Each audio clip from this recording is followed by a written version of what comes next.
light rain was falling.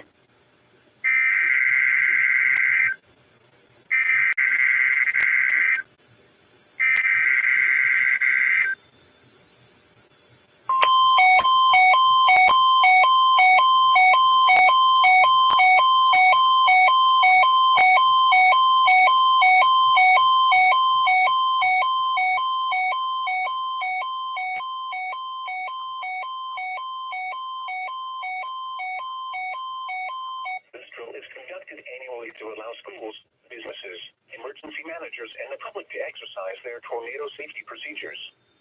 This practice tornado drill will remain in effect until 10:30 a.m. Eastern Standard Time.